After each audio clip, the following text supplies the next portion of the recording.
Prague, 1929. 2 years had passed since the strange case in Paris. I figured I'd best leave town and come here.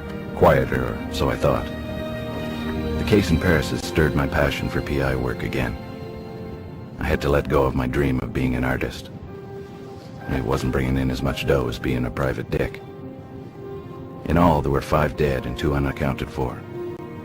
So far, all the victims were prostitutes. I didn't know if I would take the case. To my surprise, this cop Skalnik had no beef about me snooping around his crime scene.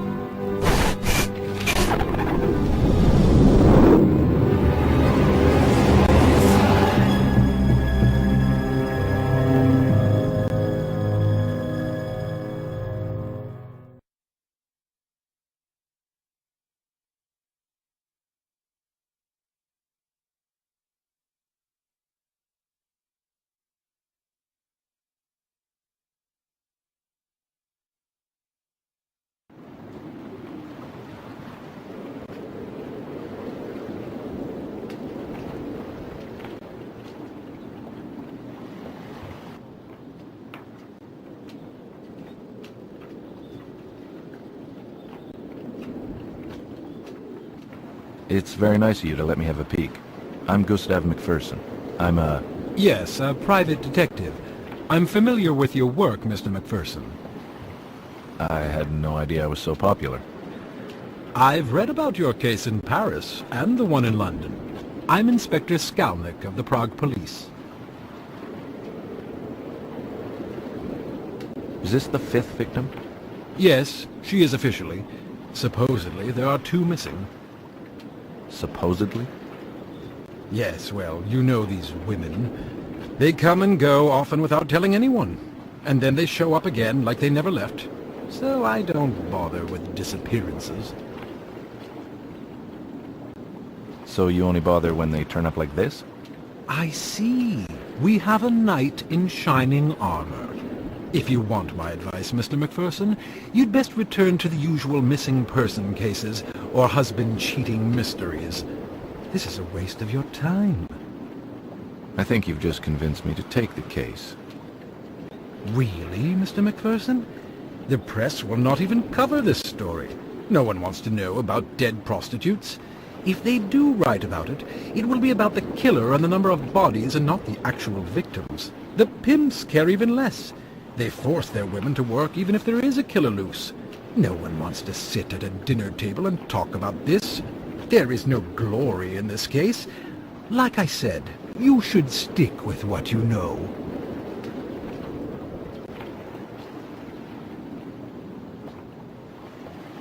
Do you mind if I ask you a few more questions? Not at all. Were all the victims prostitutes? Yes. Is the cause of death the necklace on her neck? Of course it is.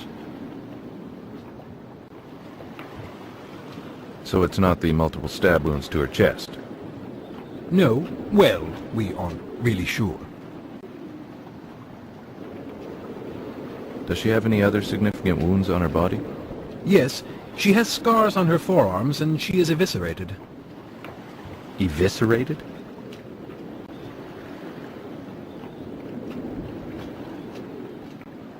I had never seen anything so horrible in my entire life. I'd only heard of horrors like this from the Ripper case in London. Oh my God. Were all the victims like this? Yes, they were all found like this.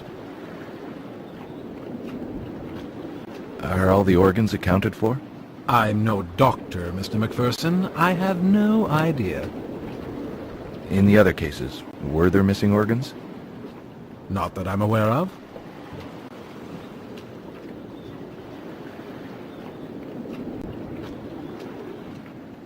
Who's the coroner?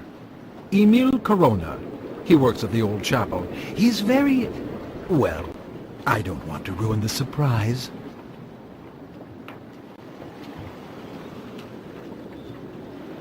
Now it's your turn to share.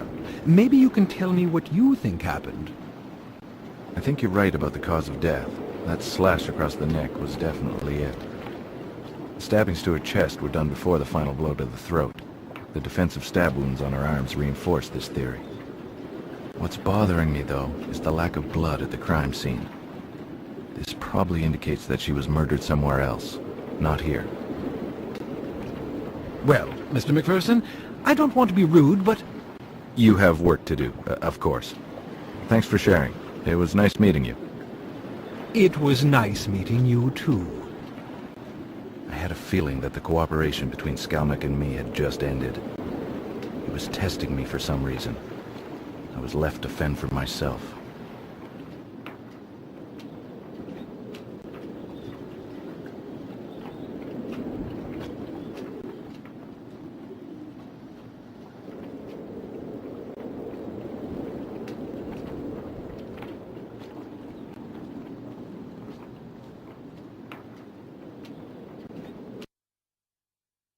Kazimir Stasek.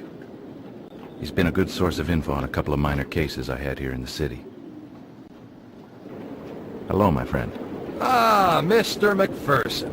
And how are you this dark evening? I can't complain. And how's my favorite boy in blue? Besides my eye and this horrible murder, everything's fine.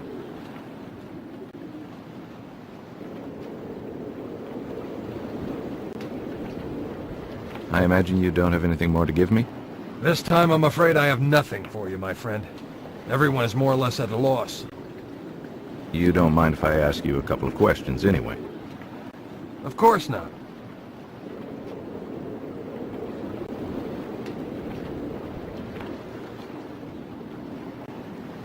How long has this been going on? It started about 3 weeks ago. You didn't hear about it until now? No, I wasn't in town. I just got back. I was working a case outside the city. Someone called me to see if I could come back and help. Ah, the very beautiful Miss Ida Skalikova, I presume? Good guess. She's worried for her friends. I told her I'd see what I could do. Can you tell me about your new boss? Inspector Yuri Skalnik. He was given the case and got temporarily assigned to this district. He has a good reputation, but he doesn't share much information with us. He keeps to himself a lot. What? He doesn't trust you? Honestly, I don't know. Maybe he thinks we're incompetent or something. Maybe. But he'd be stupid to think so. Why, thank you, my friend. Were all the victims' bodies dumped? Yeah, I believe so. But then again, I don't have much information, as I said earlier. Was there ever an eyewitness? Nope, never. That's what bothered me the most.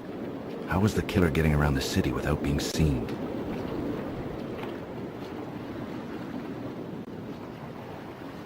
How'd you get the shiner? Shiner? Your black eye. How'd you get it? Oh, I arrested a man last night, and for some reason my eye hit this man's very large fist. Did you get sucker punched? Well, a little. My partner didn't have time to warn me. Everything happened so fast. I was helping the woman, and I turned around to see if my partner was okay, and wham! Next thing I knew, I was flat-faced on the sidewalk.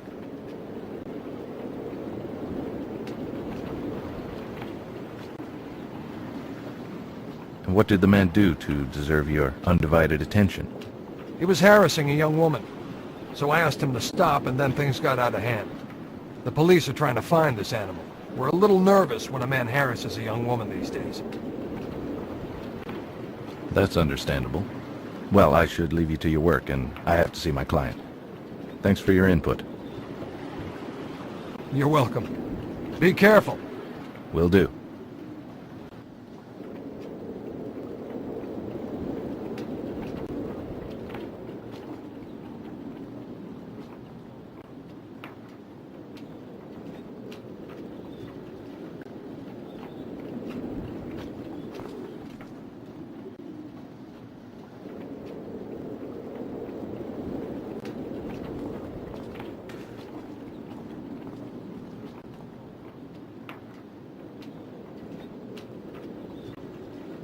My Ida. The best gams in all of Eastern Europe. She's my angel and the love of my life. I met her on a small case I was working. She used to dance in the neighborhood cabaret. She was involved with the married man I was following. It was love at first sight. Hey, look at you all dolled up. Hi, sweetheart. I don't like it when you call me that. I didn't call you a doll. I said that you... Never mind, I'm sorry. Good. Now have you talked to that useless inspector? Yes, I have, and I didn't get much from the meeting. Are you going to help us? Of course I will. Was there really any doubt? No, but you never know. When do you want to settle this, now or later? No, I don't want money, Ida. Nonsense, you will accept our money. How much do you charge? Okay, listen. We'll settle this after the case, all right? Do you promise? Because we'll feel insulted if you don't accept our money. What was I supposed to do? Take money off these women? That's the last thing I wanted to do. Yes, I promise. I will charge you at the end of the case. Yeah, right. What was her name? Who? The victim's name? Oh, her name was Frantiska. Were you close to her? Not as much as Milena, but yes, I knew her. Did she ever talk about a regular client or someone special? Not that I know of. Do you think Milena can answer a few questions? I guess. Let me ask her.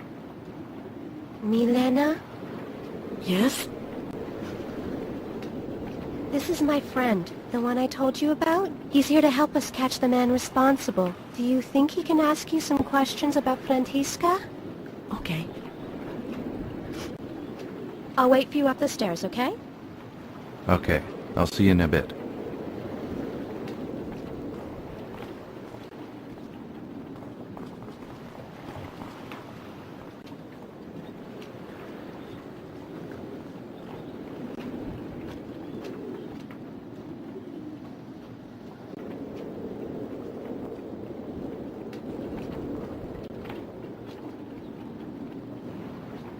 Hello, Milena.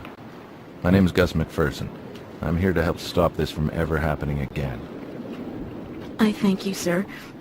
Not a lot of people would help women like us. Do you mind if I ask you a few questions about Frantiska? No, that's fine. How long have you known Frantiska? Well, I've known her for a long time.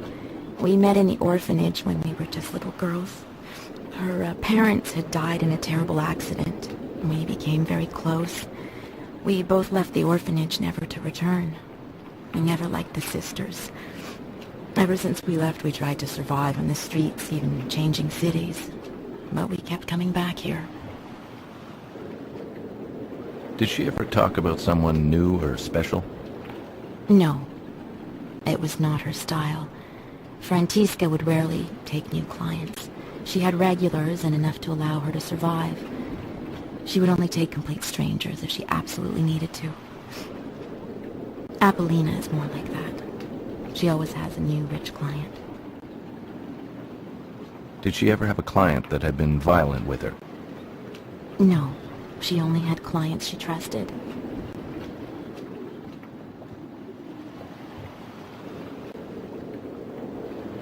How about you? Have you had any trouble with any of your clients? No, I'm like Frantiska.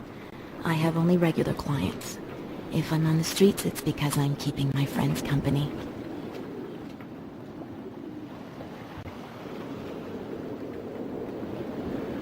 Were you close to any of the other victims?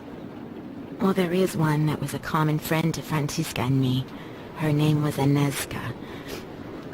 No one's found her. She just disappeared one day. We honestly don't know what happened to her. And I knew the others only on a professional level. Did Agnieszka ever complain about any clients before she disappeared? Or did she ever talk about leaving? Well, we all talk about leaving. Who wants to live their life like this? But she never complained about anything. Inesca was like Apollina. She took on many clients. She left town a lot, but always came back with a broken heart. I hope she did find someone and left this place. Where can I find this Apollina? She usually works the park. Rare are the girls who are allowed to enter it. She's very protective of her territory. That's what she calls it, anyway. Francisca and me were allowed in because Apollina knew we didn't take strangers and pretty much had our own regulars. Inesca was Apollina's good friend, so she was allowed too. So we all kept each other company in the park. Maybe Apollina knows where Inesca is.